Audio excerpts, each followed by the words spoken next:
Bloomberg Audio Studios. Podcasts, radio, news. You're listening to the Bloomberg Balance of Power podcast. Catch us live weekdays at noon Eastern on Apple CarPlay and Android Auto with the Bloomberg Business app. Listen on demand wherever you get your podcasts or watch us live on YouTube. Here in Washington, where we're trying to dissect the messaging we're getting out of Israeli Prime Minister Benjamin Netanyahu. It was over this weekend, Joe, that he gave an interview to Israeli media in which he seemed to just reject the prospect of the ceasefire deal with Hamas that was laid out by President Biden at the end of May. Right.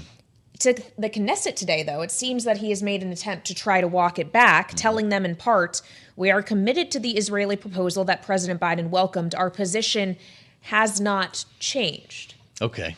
We've heard that before, though, as well, and their position being not until the end of Hamas, and it's pretty difficult to tell when, if ever, that will happen in Gaza. We saw a lot more fighting in Gaza City over the weekend. And you're right, every time Benjamin Netanyahu does an interview, the ground seems to shift under the Biden administration here. Yeah, and it raises the question of what is being targeted perhaps in an Israeli audience. Again, this was Israeli media versus, say, the English video he put out on social media last week talking about American weapons shipments to Israel. He does seem to be targeting these messages, and maybe that is one of the reasons why these messages could be read as a bit inconsistent. Yeah, we turn to Nick Wadhams for some clarity here. Of course, runs our national security coverage in Washington. And with us at the table, Nick, it's great to have you back in the mix. What do you make of this? To Kailey's point, it was May, that Friday in May, that Joe Biden rolled out the ceasefire proposal that had apparently been approved by Benjamin Netanyahu. It is now officially off the table. He said in this interview that he would only go for a temporary ceasefire and partial hostage release. Was there ever an actual deal? I think that the answer to that is almost certainly no. There was never a deal. What you saw there, according to the sources we've been speaking to for the last several weeks, is this was essentially a gamble by the Biden administration where they laid out the terms of a deal where the devil was always going to be in the details. You had phase one, which was this temporary ceasefire, and then the possibility of a limited hostage release, moving to a phase two, which would be a more permanent ceasefire, and then phase three. And the question was always, how do you get from phase one to phase two? And there was never any agreement on that because, and this is just the central tension that has been in this all along, is you have Israel saying they are not going to stop until Hamas is eradicated, Hamas saying they are not going to agree to a ceasefire unless they are left in power in Gaza. How do you reconcile those two things? You cannot. So I think you're really seeing an administration here that is finally perhaps coming to terms with the fact that this is a rock and a hard place. There is no solution here. Do they look for other means of leverage on Prime Minister Benjamin Netanyahu? But for the time being, this ceasefire proposal is pretty much not going anywhere. Okay, so if a ceasefire is going nowhere, if a solution to Israel's Hamas issue is yet to be found, can Israel realistically be fighting a war simultaneously against Hamas and also with Hezbollah? How do they do both at the same time? Are they really going to? Well, and that is something that the Biden administration has really been pressing the Israelis not to do for a long time. A lot of their diplomacy in the last several months has been against opening that second front precisely for that reason, both obviously the military pressure that it would put on Israel, but opening up this whole other conversation and source of tension with the rest of the region and then provoking the possibility of a much wider regional war, which would just create even more instability. I mean, it was notable that Prime Minister Netanyahu and his government said, listen, the campaign against Hamas is winding down. It's almost sort of saying we see the end is in sight. Now we're turning to this issue of Hezbollah. So the Israelis seem implicitly to be recognizing that they can't do both at once, and they want to turn their attention to Hezbollah. I mean, this is a huge concern for the Biden administration right now. They really do not want this. They have a special envoy, Amos Hochstein, who has been dispatched to the region essentially to keep this from going on. But the question, as always, what leverage does Biden have over Prime Minister Netanyahu? It seems like a lot less. Israel's defense minister is here now having this conversation with the White House, right? This video from Hezbollah Saturday night, pretty scary stuff. showing coordinates, displaying coordinates near a central Israeli airport, 2 power plants, a nuclear research center, a cargo port, and a gas field, implying they will bomb all of these installations if Israel declares war on Hezbollah. Is this confrontation seen as inevitable? I don't. The administration does not think it is inevitable, and feels that they can do what they did over the last couple months, which was head it off. And they also argue, you saw what Israel did in the face of that drone and missile barrage from Iran a few weeks ago, and maybe they would be able to do the same against Hezbollah. Very different situation, though, given how well supplied Hezbollah is. I mean, I think what you're seeing there almost is a messaging a game of chicken by Hezbollah, essentially saying, if you decide to do this, here's what you could see, which understandably is provoking a lot of concern, because for all of the opprobrium and the isolation that Israel has faced over its handling of the war in Gaza, in the region, a war against Hezbollah is going to make that go up exponentially, so they're going to have a real problem on their hands. All right, Nick Wadhams, who leads Bloomberg's national security coverage here in Washington. Thank you so much. And of course, Joe, as Nick speaks to the idea that the Biden administration obviously has been dogged by this, pushing for a ceasefire, as this is a big political problem for the president. Yeah. It also is influencing races down the ballot, including an important race that's happening in New York tomorrow, the primary against the incumbent Congressman Jamaal Bowman up against George Latimer. And it's their policies toward Israel and Gaza that are really seeming to define this race. Yep, big contrast.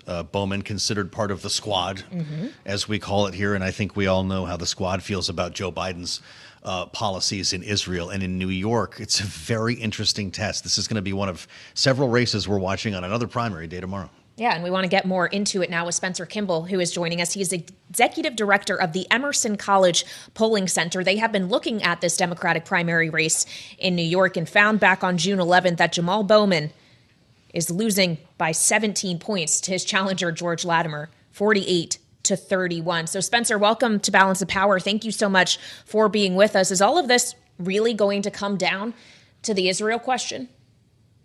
Well, to some extent, Kailey, because we asked the question about Israel, and it seemed like the district broke in the same manner as it did in the ballot test, with about a plus 20 in favor of more support with the Israelis. But it's a pressing question in the district. And as we know in primaries, it's all about turnout. So we'll see if Bowman's able to get out maybe more of the vote than what we expect. Well, what does it look like here? Is this could be a difficult night for him? What does your polling show? Yeah, we have Latimer up by 17 points. He was up about 48%. This was done a couple of weeks ago. There was about 21% that were undecided. So technically, you can see there's a range that Bowman could pick up some late support. You saw some rallies over the weekend. I think Bernie Sanders, Senator Sanders was there, AOC. They did some back-to-back rallies. We'll see if that turns out a big turnout. But the early vote, the numbers we were looking at this morning, seems to be favoring Latimer a little bit as far as where that vote is coming from those, first couple of days. Well, when we consider where the vote is coming from, it's also a question of the age of the voter, right? Spencer, I noticed in your polling, voters over 40 tend to break to Latimer, but Bowman is leading voters under 40. So does this really come down to that youth vote, if you will, and whether or not they show up tomorrow?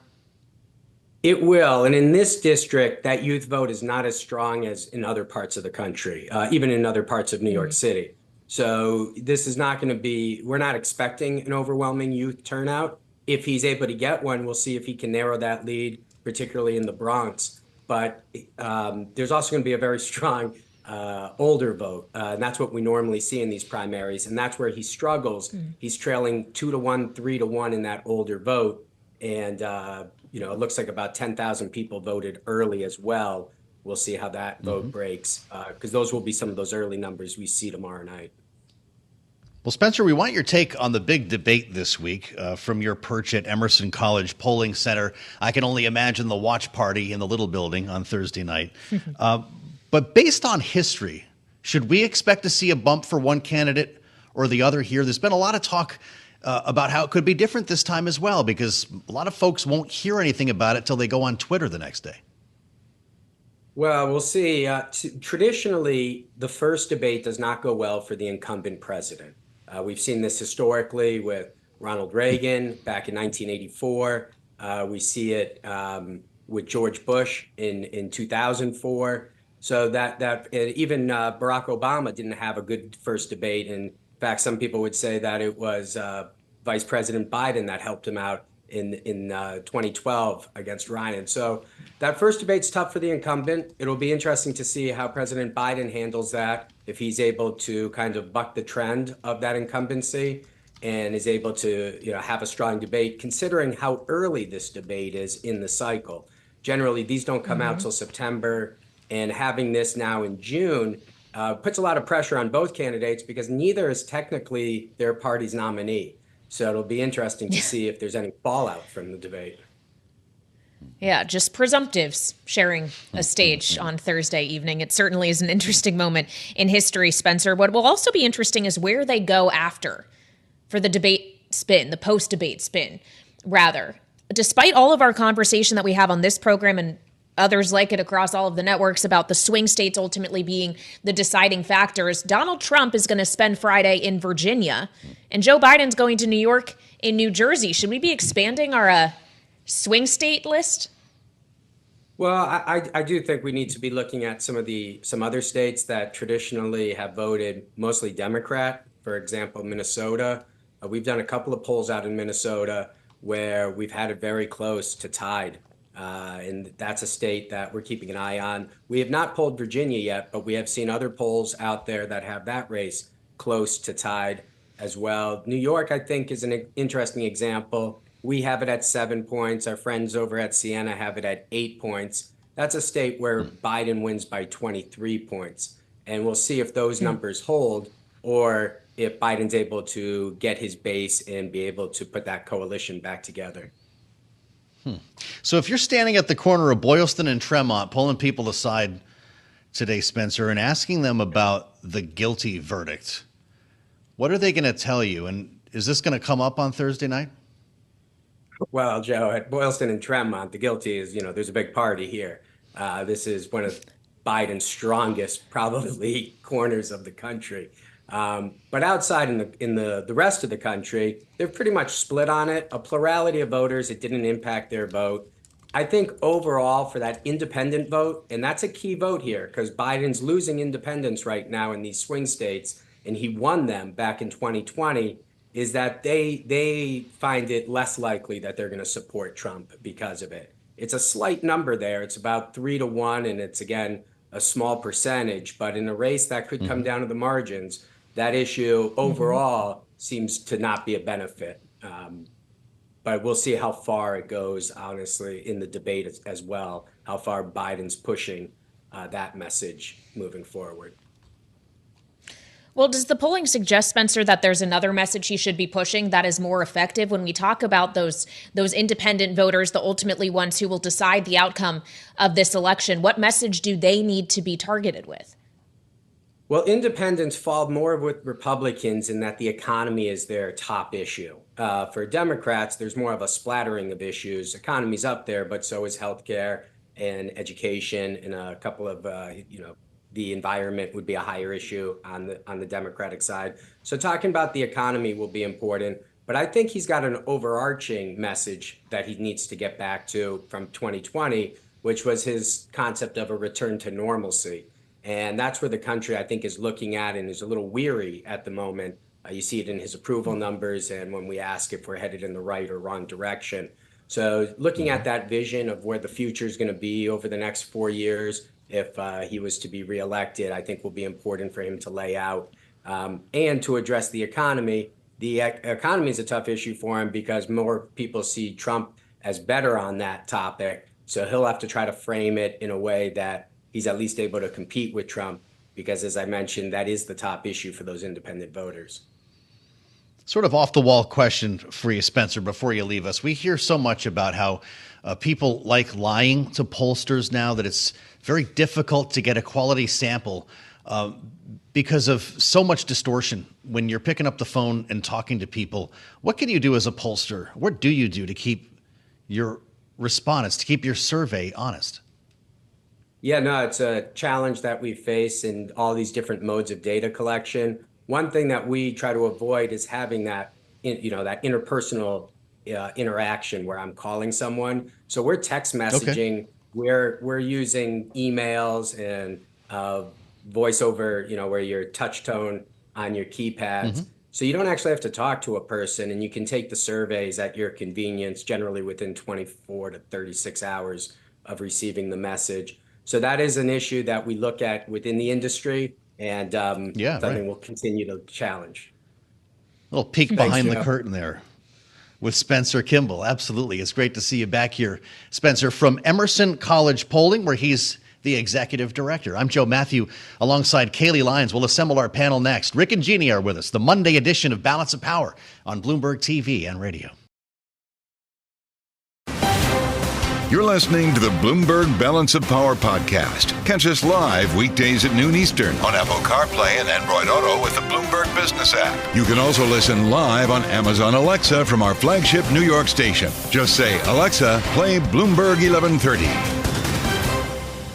Not just any Monday. It's the Monday that marks 2 years since the overturning of Roe v. Wade. The Dobbs decision came down 2 years today from the Supreme Court, in which the constitutional right to an abortion was overturned. Of course, many states have seen abortion bans go into place after that ruling. Others have 6-week bans in place. And this is becoming a campaign issue, especially so for the incumbent president, Joe Biden, who is trying to point to abortion policy in a video today that he made to mark this 2-year mark. Decades of progress shattered just because the last guy got 4 years in the White House. We know what will happen if he gets another 4. For MAGA Republicans, Roe is just the beginning. They're going to try to ban the right to choose nationwide. They're coming for IVF and birth control next. We're up against extremism. Send me back to the White House and I'll fight like hell to restore Roe v. Wade and protect American freedom. Referring to the last guy, Joe Biden there, just a couple of days out, 4 days out from the presidential debate, as we assemble our panel for their take on all of this. Jeanne, Zaino, and Rick Davis are together, our signature panel here. Jeanne is Senior Democracy Fellow at the Center for the Study of the Presidency and Congress, along with Bloomberg Politics contributor Rick Davis, partner at Stone Court Capital. Jeanne, this is surely going to come up in the debate on Thursday. I just wonder, as you look at this as a political scientist and a pollster 2 years later, if we can actually quantify the impact that abortion as an issue will have in this presidential campaign. We've already seen an impact in elections since the Dobbs decision, and those have mostly favored those who are pro-choice. We haven't had a presidential election since Dobbs, so this is going to be a defining moment for all of us and everybody who cares about women's health care. But you look at the polls, you look at the turnout that has come about as a result, and you can have that quantification. And Donald Trump himself has said, GOP has not handled this well. It has been a losing issue for them for the most part. He knows this is not something that he wants to spend a lot of time on Thursday. He'd much rather talk about immigration and the economy, issues where in the polls, at least, he is doing much better. So you can quantify it in those ways. Of course, I will just tell you, I go into the classroom every day, and there's very few Supreme Court cases you can call out by name and students respond to. But the idea that in 2 short years you can say Dobbs and everybody knows what you're talking about, I think just tells you how much that this is infiltrated, if you will, the popular conscience. Well, and to Jeanne's point on how Donald Trump has been messaging around this, Rick, he has said, leave it to the states, that's essentially what the court, what the justices he appointed has done, give the power back to the states. He stands by whatever states ultimately are going to decide. Is that a message that is going to work in his favor, or is that just not a strong enough point to be making when so many voters say they're prioritizing abortion rights? Well, it certainly works in his favor in the red states, right? And the country is almost evenly divided by state. So the first thing that happened was 14 states actually passed very restrictive laws. And then you got into all these other states that are now I think 7 states have already passed initiatives extending abortion rights, and we have now 9 on this ballot, 2024, that are going to attempt the same thing. So it's created a sort of political working class for abortion referendums since Dobbs. And in that regard, I would say it's a much more tenable position for Donald Trump to take, saying, hey, leave it up to the states, than what many of his fellow Republicans in Washington have been saying, which is, now that we've got this wind at our back on abortion, we should be trying to get a national abortion ban. In fact, he rolls into the convention in July, just a month away, with a plank in the platform left over from 2016 that calls for a constitutional amendment to ban abortion. So one of the things I'm watching is, will that be changed to let the states decide? Because that would certainly be more consistent with Trump, but also inflame the right to life community within the Republican Party. Hard to believe we'll be in Milwaukee in just 3 weeks. Is that right? Wow. As we spend time with our panel, I want to get into some of the rhetoric that we heard over the weekend from Donald Trump specifically. He was in Philadelphia Saturday afternoon speaking to a group of Christian conservatives when he floated an idea. And I bring this up as part of kind of a composite of the wackier rhetoric that we've been hearing. We talked about Hannibal Lecter last week. In this case, the former president has a new idea on what to do with migrants who cross the border illegally. Let's listen together. I have an idea for you to make a lot of money. You're going to go and start a new migrant fight league. Migrants, only migrants. And then at the end of the year, the champion migrant is going to fight your champion. And I hate to tell you, Dana, I think the migrant might win. That's how tough they are. This is not a normal situation. Okay, this really happened. He's referring to Dana. That's Dana White, president of the Ultimate Fighting Championship, the UFC, who was contacted and said that, in fact, they did have this conversation at a post-fight news conference in Saudi Arabia. White confirmed Trump made the comments, but said they were a joke. Rick, are we beyond this kind of thing mattering? You know, I think we've been inoculated, right, to the point where it doesn't matter how crazy it is, that we kind of just say, oh, well, you know, that's just another Trump slogan. But I do think it plays against Trump in an electoral sense, which is it reminds everybody just how crazy that first administration he had was. The fatigue that people had at the end of it helped elect Joe Biden. And Biden's kind of lost that mojo. You know, he's not the stable guy anymore. I mean, I don't think anybody thinks that they traded up in that regard. But Donald Trump's trying to remind them of just how crazy it can get. And I think this plays against him. I think he's got to get more on a mainstream track if he thinks that these independent voters especially are going to set aside their concerns about his craziness and, you know, vote on their economic self-interest.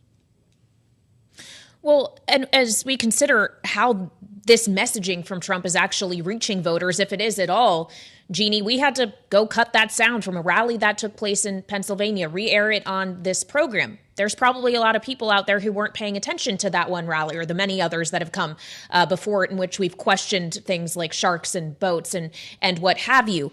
If there's more people tuning into a debate, though, is Thursday night a moment at which that could change and what Donald Trump is saying off the cuff becomes much more embedded in the American conversation? It can. I mean, a lot of that's going to depend on the size of the audience. And then to your point, how much gets cut and put out there and what resonates with people. But, you know, I thought that this remark over the weekend, he was talking, first of all, to a Christian group, and then he's in Philadelphia, and he is talking about human beings that are distressed and in some of the worst conditions you can ever imagine. And Dana White and Donald Trump suggested this is a joke. This is not a joke. These are people's lives. And what is Christian about this is nothing. And so to me, this comment, you know, he talked about Hannibal Lecter again. He talked about water, all kinds of things, sharks. But to describe human beings in this way, like you're going to put them into a cockfight, is so beyond the pale that I do hope people pay attention to what he's saying. And I would say, when you compare what he said this weekend on this to what Joe Biden has said, we have traded up, and many people think that, because this is unbecoming of any leader or any person, quite frankly. This is ugly, and it's distressing, and it's not funny. Yeah, it does seem to cut through a little more than some of the other stuff, because we'll get tweets about Trump derangement syndrome and so forth because we brought this up. But the Steve Chung, the communications director for the Trump campaign, Rick, responded to some of the Democrat outrage. Quote, "These elitists are the same people who stupidly think combat sports is human cockfighting," to Jeanne's reference there, "showing their ignorance to the sweet science of mixed martial arts." Is that the right way to respond? Well, first of all, I'd remind him that the sweet science is boxing that has actually been detrimentally affected by mixed martial arts. So he ought to get his slogan straight. But look, I mean, this is a popular, mixed martial arts is very popular in the United States. It's a huge billion-dollar industry, billions of dollars in industry, and it isn't illegal. It's supported by a lot of people, and frankly, this is one of the things that has been an advantage for Donald Trump, is the kind of nose turned up attitude that many people have toward what many people consider a sport at home. And you know, Lee Atwater used to describe professional wrestling as the only sport that isn't rigged, because of course it is rigged. And so, I mean, like, but it's fun for people to see. And so I do think this falls into the category, be careful what you say. It's a kind of flyover communities that Hillary Clinton, spoke so disparagingly about in the 2016 race that lost her the election. All right, Rick Davis and Jeanne Zaino, our signature political panel. Thank you so much for joining us on this Monday as we look forward to the events of Thursday evening. You're listening to the Bloomberg Balance of Power podcast. Catch us live weekdays at noon Eastern on Apple CarPlay and Android Auto with the Bloomberg Business app. Listen on demand wherever you get your podcasts or watch us live on YouTube. Nice to be back with you, Kailey Leinz, on a Monday here with some pretty important headlines coming out of Israel over the weekend. Israel to ease off Gaza fighting as focus moves to Hezbollah. One headline on the terminal, but also the question of a ceasefire right now, Kailey, is very much up in the air. And it does feel like the three-phase plan that Joe Biden rolled out several weeks back on a Friday in May is officially dead. The statement in an interview from Benjamin Netanyahu makes that pretty clear. Quote, "If there is an agreement, it will be on our terms, and that will not mean ending the war," unquote.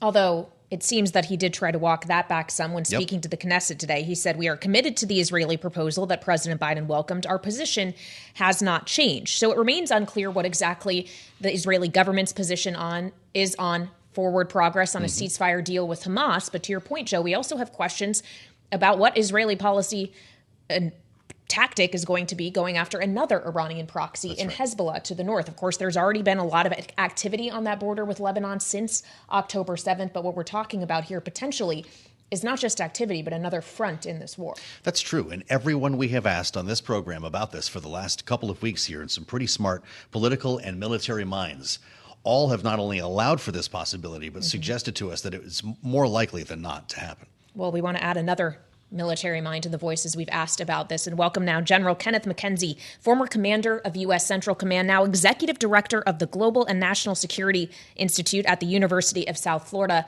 and author of a new book, The Melting Point, High Command and War in the 21st Century. General, welcome back to Balance of Power. It's great to have you. As we consider what we understand to be Israel's shifting focus toward Hezbollah and Lebanon, does Israel have the capacity to fight a two-front war? And does a two-front war very quickly turn into a regional one? Well, first of all, it's great to be with you here today. Always enjoy coming on your program. Israel does have the capacity to fight a two-front war, but it would be a war fought at a much higher level of risk, and there would be far greater damage to Israel if they enter this war. It's important to understand what hasn't happened so far is a massive Lebanese Hezbollah attack into Israel. There have been tit for tats across the border, and many tens of thousands of Israelis have had to move south to be out of the range of Hezbollah. But Hezbollah has not chosen to strike south with the very lethal, very highly capable weapons that they've received from Iran. We'll know when that happens. That would be a major turning point. That has not happened to this point. But over the last 30 days, like many other people, my assessment is now there's an increased possibility of a war in the north. That means you do not think it's inevitable, General. Is that right? I don't think it's inevitable. I think Lebanese Hezbollah recognizes what would happen if they chose to fight Israel. I think Israel possesses the resources and the ability to damage Lebanese Hezbollah very badly.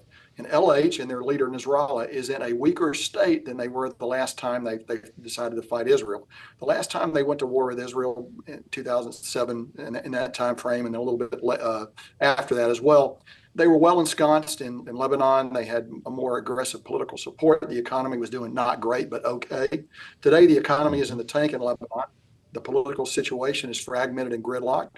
And there's a lot of blame for LH for those two situations because they've been the shadow behind the throne for so many years. It is inevitable that they're going to be blamed for the terrible condition that the average citizen of Lebanon finds them in. So as LH calculates going to war with Israel, they have to be aware that their political posture in Lebanon is weaker than it has been in the past. So they will think long and hard, I think, before deciding to fight Israel.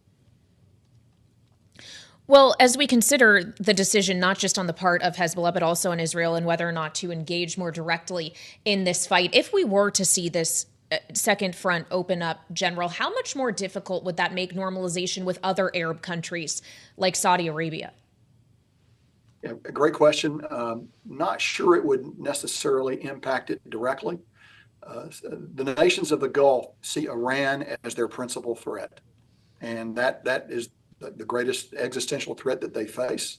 They need support from the United States to face Iran. They would like to have coordination with Israel to face Iran. So I think as they look at what's happening, as they have looked at what's happening in Gaza, and if they have to look at what might happen up in Lebanon, I think it will certainly be a factor. I don't know it would be a factor that would derail that process of normalization that is proceeding.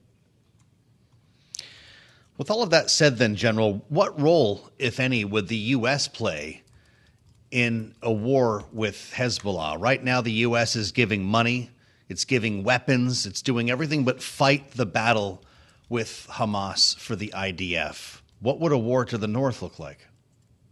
A war to the north would be the most complex and demanding of all situations for the IDF, the Israeli Defense Force. Now you're looking at a two-axis war. As you noted, a war from the north. And Hezbollah is the largest non-state military entity in the world. They have tens of thousands of highly precise ballistic missiles and shorter range rockets that can hit population centers really virtually in all of Israel. A very different threat from those missiles than what was posed by Hamas, which was not a negligible threat either. But this would give Israel a two-front problem. And here's the other thing, and I think General Brown, the chairman of the Joint Chiefs, earlier today or yesterday, was very accurate when he said the physics of that problem, the geometry of that problem would make it harder for us to help Israel just because of the alignment of, if you look at the map, you've got a north-south alignment there, harder to get between them, harder to actually provide assistance. We can continue to provide assistance, but it's going to be material assistance. We are committed to the defense of Israel. This would probably require us to exercise that defense of Israel should a war begin, a significant war begin with Lebanese Hezbollah in the north. So as we consider the ability of the U.S. to provide assistance on that front, there, of course, is the ongoing question of U.S. assistance provided as Israel conducts its ongoing operations in Gaza in the absence of any kind of temporary or permanent ceasefire agreement. General, given everything that we have seen, the competing messaging, it seems, from this administration, from the Netanyahu government in Israel, do you think there's a real prospect of a ceasefire? I think there's possibly the prospect of a limited ceasefire. But, all of our attention has been focused on Israel because whatever you can think about the Israeli government, nonetheless, it's pretty much an open and transparent process. We don't know anything at all about what Hamas is thinking because they're a terrorist organization. And I don't believe actually their maximalist demands have changed from day one.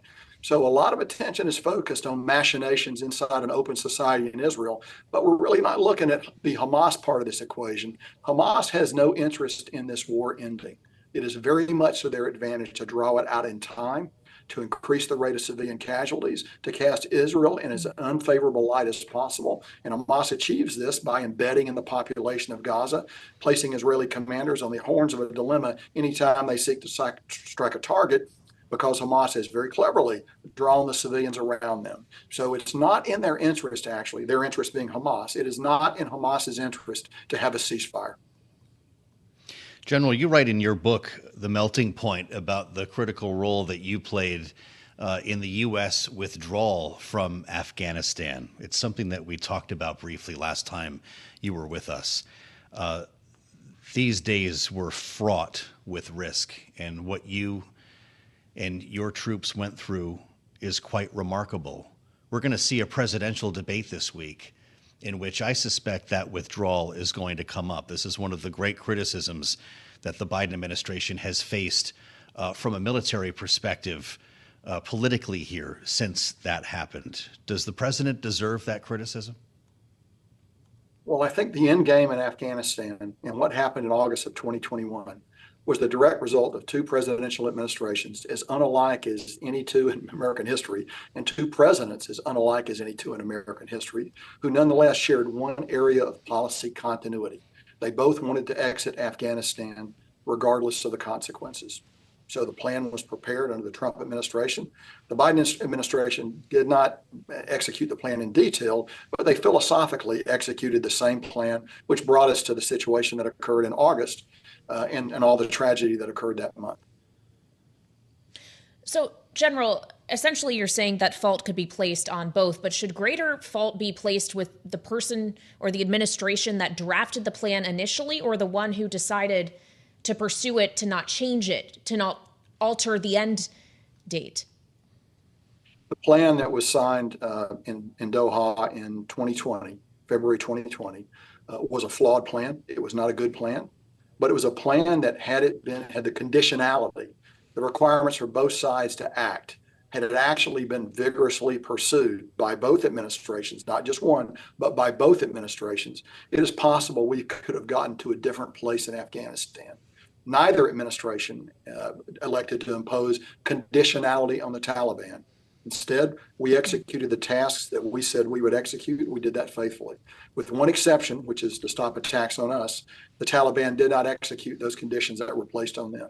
Additionally, the act of cutting the Afghan government out of the negotiating process undercut them with severe morale effect on Afghans seeking to defend their country.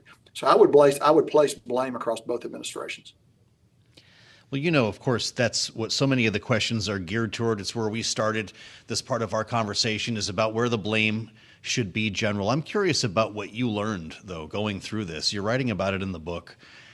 The lessons that you learned about the civilian-military relationship and your duty to carry out orders from a civilian commander-in-chief. So I think one of the most sacred principles of our republic is that the U.S. military, the joint force, as we call it, needs to be completely apolitical. And key decisions, need to be made by constitutionally selected civilian leaders. And that civilian leader, he or she, has the right to make that decision. They have the right to make a wrong decision. And unless the order is illegal, they have every right and expectation that the United States military will execute those orders. That's important. You never want to get into a situation where a four-star general says, I don't agree with this and I'm quitting. That is a political act. And the U.S. military does not ever need to get into the political business. That would be bad for the long-term health of the republic.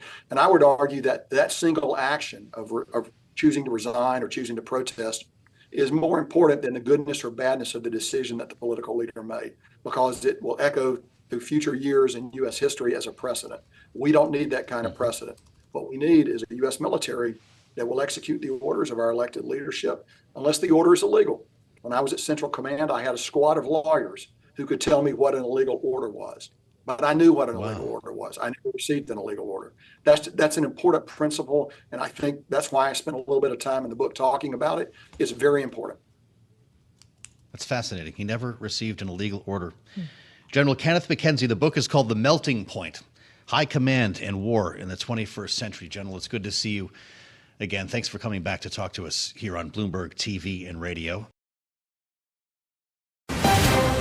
You're listening to the Bloomberg Balance of Power podcast. Catch us live weekdays at noon Eastern on Apple CarPlay and Android Auto with the Bloomberg Business app. You can also listen live on Amazon Alexa from our flagship New York station. Just say, Alexa, play Bloomberg 1130. Do you think NVIDIA will come up at the debate on Thursday night? I mean, it's inevitable, right? Not really. But AI could be among the things that are talked about. I'm really curious. We talk so much about what the candidates are going to do or not do. I'm curious what the moderators are going to do with their time, what kind of questions they get in here. And of course, what form it takes once the candidates start talking. You know, the mics are going to be cut off. We've got all kinds of rules that they've plugged in here for this thing. It's going to be on CNN, but you watch it right here on Bloomberg. For the voices you trust, we'll have all of the analysis that you would expect here on Bloomberg TV and radio. Joe Biden's at Camp David right now, huh? He's already there. Beautiful this time of year. Press can't get to you. Nobody can. You know, when you walk away from your desk when you're at work, you got to do something. You find a conference room, you hunker down, so no distractions. That's the deal for Joe Biden. Donald Trump appears to be just being Donald Trump. He was riffing over the weekend, held a couple of rallies, talked to people out there, says he's already made up his mind on a vice president. Helping us put it all together, Bloomberg's Laura Davison with us here at the table on a Monday. This is a big week. This is a huge week. It could be, just on the docket. Yeah. We have potentially a VP pick from Trump. We have the debate and also the immunity decision, President Trump from the Supreme Court. So all of that. By the way, all that could happen the same day, never mind the same week. Are you like, you must be feeding the troops Wheaties for this one, because Thursday morning the building's going to shake, potentially a Supreme Court ruling on immunity, right? And we're going to end the day with this debate. We haven't even gotten to sentencing yet, but let's deal with this week as a whole. Everyone's making a big deal about the difference in the style of these two, the way they're preparing. Do we actually have a sense of what Donald Trump is doing other than kind of riffing with his advisors? Well, tonight he's at a fundraiser in New Orleans with Steve Scalise. So, he'll be speaking to... That's not debate prep. Business executives, but he really doesn't like debate prep. He doesn't like sort of the structure of that, the cramming for the test. He's having what he's calling policy time, where he's sitting down with aides, just sort of riffing on policy, going over some key talking points, but nothing, there's not going to be binders of, Or mock debates with, say, podiums set up. That's what's going on at Camp David, right? No. And the way he treats, it's kind of like how he preps for his rallies. There are sort of prepared remarks that his team puts together, and then he just talks in between those. But, even going into the debate room, all candidates can have is pen and paper and water. They can't even take notes in. So it'll be totally freeform once he gets in there. Just so I understand, we're going to have commercials in this thing, which does feel kind of hokey to me for what would normally have been, a commission-sanctioned general election debate. There's something kind of holier than now about it. This is a CNN debate with your favorite moderators and commercials that everyone will need to run when they carry the debate. The two candidates cannot confer with staff during those breaks, correct? Correct. This is basically just a break for them. Part of this is, they can say, oh, look, this is CNN. They want the commercial break for the ad revenue. But the candidates are also probably not saying no to having a little couple-minute break, built into, a 90-minute debate. Which, can they leave the stage? I'm not totally sure on that, but they're not allowed to talk to anyone. Yeah. So, they could, We need break cams that just follow them everywhere they go, that we can see them while we're in commercial. We will have photographers in there for, a pool spray, basically where they all get to just take photos of the candidates. So we will have, eyeballs in the room on what's happening. What do you know about spin rooms here? I've heard that Gavin Newsom's going to be there for Joe Biden, and you'll have Don Jr. and any number of folks who want to be vice president for Donald Trump. Is that the expectation? Yes, yeah. So they will have the spin room. There will be reporters on the ground doing the normal thing. But it's going to be a weird debate because there isn't going to be that TV audience. Right. There aren't going to be all the people streaming into the the auditorium like we've had before. In their gear. This is just going to be very subdued, almost anticlimactic in a certain way. Well, then of course the fireworks could pop off at any point. So really interesting. I took some notes from Donald Trump's comments over the weekend on some of these. The one on Saturday, he was speaking in an event in Philadelphia to conservative Christians, in which he floated this idea of having migrants who cross the border illegally join an ultimate fighting league and have them be pitted against the current extreme fighting champions here, like we're going to reopen the Coliseum somewhere down on the border. He says, did anyone ever hear of Dana White? This is like the big tough guy who runs the UFC. They checked with Dana White. He actually had that conversation with Donald Trump. It was a really interesting, when Trump talks, he is, saying, he says what's on his mind. He mentioned this conversation. Dana White was asked about it just later that night, and he said, well, it was a joke, but yeah, he said it. And that's how you see business leaders doing, members of Congress doing, of, oh, yes, Trump is saying that, but of course he doesn't mean it. But doesn't he? He does. A lot of times he says what he's thinking. This is pretty scary stuff. At a post-fight news conference in Saudi Arabia, White confirmed Trump made the comments but said they were a joke. I saw everyone going crazy online, he said, but yeah, he did say it. We heard from the communications director from the Trump campaign because a lot of people were frankly outraged by what they saw as a very racist idea. These elitists, quote, are the same people who stupidly think combat sports is human cockfighting, showing their ignorance to the sweet science of mixed martial arts. Stephen Chung, the comms director, the Trump campaign. That's how we're going to play this? Does anyone even remember this the day after? You know what? In a week like this, probably not. This will be the thing that we'll flip by, and we'll have many more of these. In the next 5 months. Until we hit the election. Right. I guess this isn't going to happen. You a mixed martial arts fan? The sweet science. I will admit to not knowing much about mixed martial arts, but I think that all of this would be a liability for the sport. So, all right, let me throw a few more logs on the fire. The late great Hannibal Lecter, we've been hearing a lot about lately. Sharks, right? You want to stay in the boat or swim with the sharks. Of course, the election rigged in 2020. Donald Trump says the fake news will say Trump is rambling. No, it's genius what I'm doing up here. It's just that nobody understands. I'm trying to figure out who's right on that. What's interesting is, he is entertaining when he tells the story about, the electric battery and the boat is sinking and there's a shark, and do you jump out and get eaten by the shark, or do you stay in and get electrocuted? It's amusing to listen to, of course. But that was 2016. That was 2016. That's when everybody was laughing. But even now, you go to these rallies and he does have people showing up. They're excited to be there. Sure. They're laughing. They're cheering. But it plays a lot differently when he, was in Washington a week or two ago speaking with corporate executives who were kind of walked out of that being like, do we want that again? Yeah. He did talk about, he has gotten better about calibrating his message to his audience. So when he's in front of, Senate Republicans, he was very subdued of, we're going to be unified. He's a little bit more raucous when he was in front of House Republicans. Mm-hmm. So he is picking up on that, but at the core, he's out there doing rallies once or twice a week, speaking off the cuff with all sorts of, what a lot of people deem as sort of crazy stuff. Well, and it's, look, the tip sheets are starting to compile these when you read in the morning what's going on in the world. The Biden campaign is starting to compile these videos now, or the sort of the Lincoln Project, the liberal social media clippers. You're seeing montages of Donald Trump saying crazy things to compete with these montages of Joe Biden looking old, right? This is kind of where we are now. And I wonder if anyone even watches that debate Thursday night, or if the whole thing plays out in clips and memes on social media the next day. It's almost certainly the second. A 90-minute debate. It's like State of the Union. That it's a long thing. A lot of people aren't home. Nobody, even on. So you and I are the only people watching this. We're watching. Well, and then people may, if they're really interested, read a story about it. But most people are going to be sitting there on TikTok, on Instagram, and looking at that 30-second bit of the fly falling on Mike Pence's head versus any sort of substantive policy discussion, which I do think will probably be on the lighter side. Reinforcing the nothing matters kind of world that we're in politics here. That also, though, goads the candidate to have a viral moment, right? That could mean we have more crazy than less in this debate.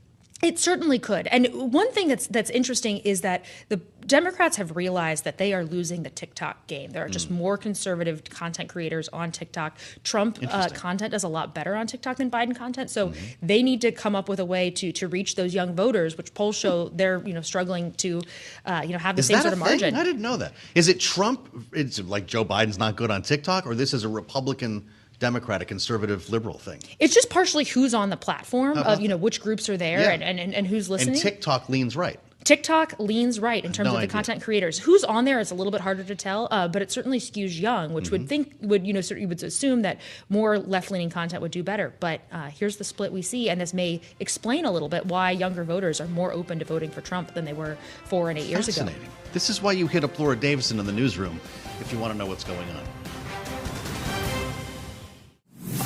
Thanks for listening to the Balance of Power podcast. Make sure to subscribe if you haven't already at Apple, Spotify, or wherever you get your podcasts. And you can find us live every weekday from Washington, D.C. at noontime Eastern at Bloomberg.com.